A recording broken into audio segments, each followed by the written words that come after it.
launches are too expensive. Is it wiser to go for resale?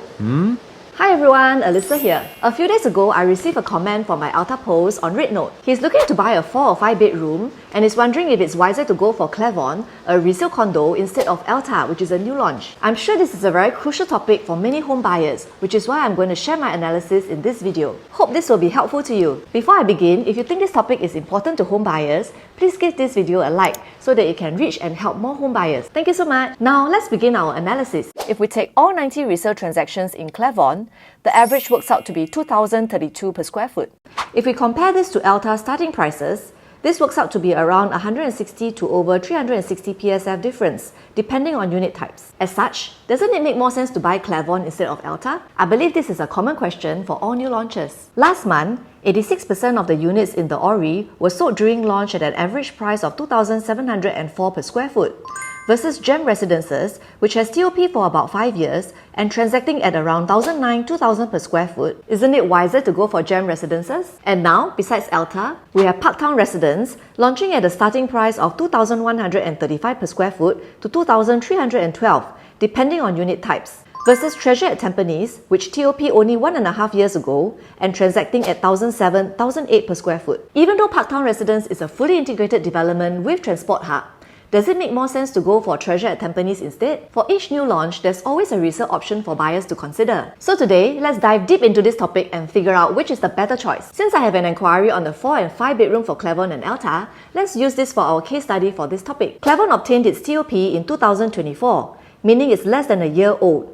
Its 99-year lease started in 2019, with 93 years remaining. Back then, developments didn't follow the harmonization rule, so the aircon latch was included in the floor area. Elta, on the other hand, is a brand new development with its 99-year lease starting in 2024, meaning it has 98 years left. Since it follows the harmonization rule, the aircon latch is not included in its total floor area. Let's look at the recent resale transactions for the 4 and 5 bedrooms in Clavon. For Clavon, there's 4 bedroom 1,281 square feet, 4 plus study 1,356 square feet, a bigger 4 bedroom plus study actually 1,582 square feet, and the 5 bedroom 1,690 square feet.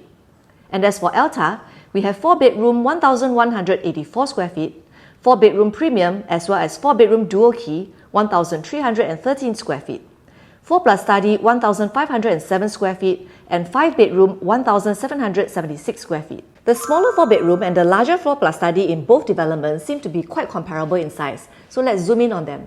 For the 4 bedroom 1,281 square feet in Clavon, we have 1414 sold for 2.6 million, 2,077 PSF, 2114 sold for 2.7 million, 2,108 PSF, 1214 sold for 2.65 million, 2,069 PSF, 0214 sold for 2.452 million, 1914 PSF, 0614 sold for 2.55 million, 1991 PSF. And for the 4 bedroom plus study 1,582 square feet in Clavon, we have 2105 sold for 3.325 mil, 2,044 PSF, 3205 sold for 3.338 mil, 2,110 PSF, 2905 sold for 3.3 mil, 2,086 PSF, 0205 sold for 2.938 mil, 1,857 PSF. The good thing is both 0214 and 0205 have both been sold in the resale market, so we can compare the most affordable unit with Elta's starting price. This will make our analysis very fair. Nice! You know some reviews they take the new launch starting prices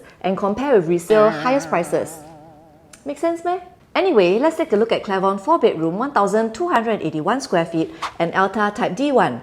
Their layouts look quite similar actually. Clavon is not a harmonized project, so the floor area includes the aircon latch space, which takes up about 7 square meters. In order for us to compare apple to apple, we will subtract the 7 square meters from 1,281 square feet.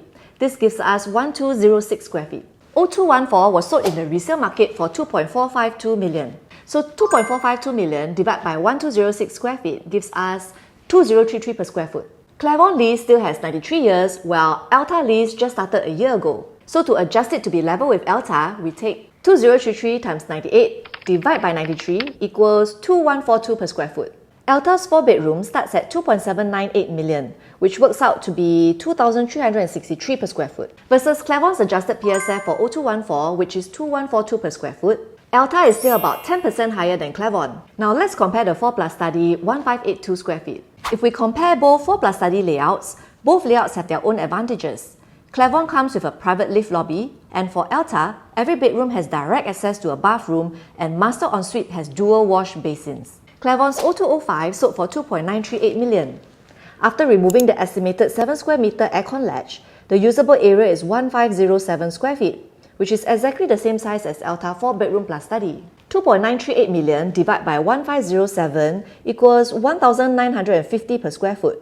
Likewise, we adjust it back to a 99-year leasehold to be level with Elta. We have 1950 times 98 divided by 93 equals 2055 per square foot. Elta's 4 plus study starts from 3.478 mil, which works out to be 2307 per square foot. This is 12% higher than Clavon. At this stage, how many of you think you would rather buy Clavon than Elta?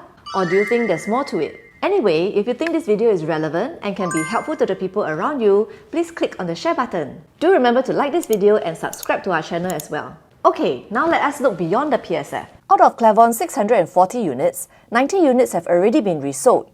This means that the remaining 550 units are still held by the original owners. The 4 bedrooms were all sold at a profit ranging from 508k to 906k. So you can buy Clavon today at this level, which is effectively 10% lower than your future neighbours in Elta.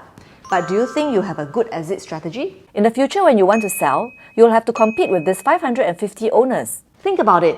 They'll be happy to sell at the same entry price that you bought in because they will still make 700 to 800,000 of profit. Meanwhile, you will need to account for buyer stamp duties, agent fees and other costs just to break even.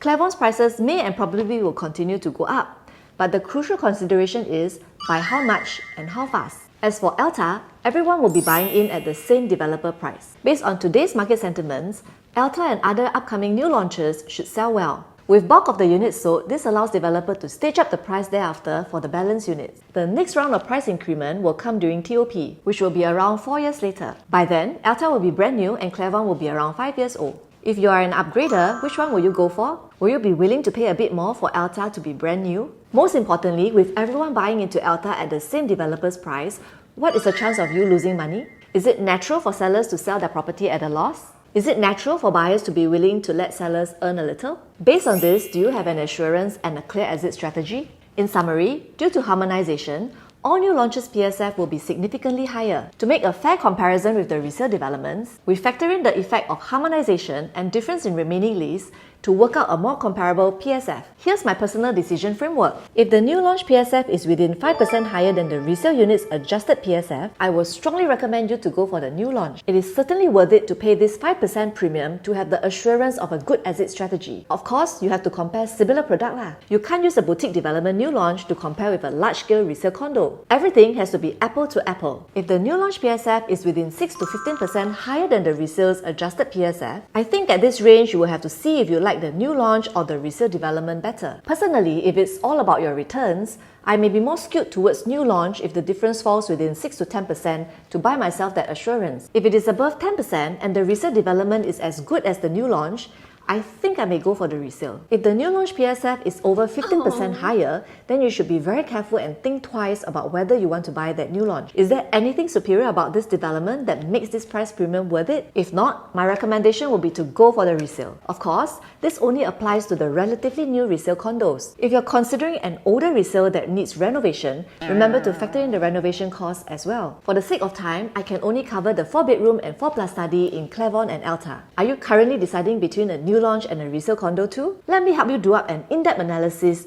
to see if it's wiser to go for a new launch or resale. My number is right here and I have also left some contact links in the description below. Feel free to contact me if you have any inquiry. Alright, with that I'm reaching the end of this video. I hope this video has been helpful to you. If it is, please help to give a like and share so that it can reach more people. There'll be more interesting content coming up next, so stay tuned and don't forget to subscribe to our channel. Just like how a comment in my red note intrigued me to do this video, if you have any questions or topic you'd like me to cover, do let me know in the comment section below. That's all for today. I'm Melissa and I look forward to see you in my next video.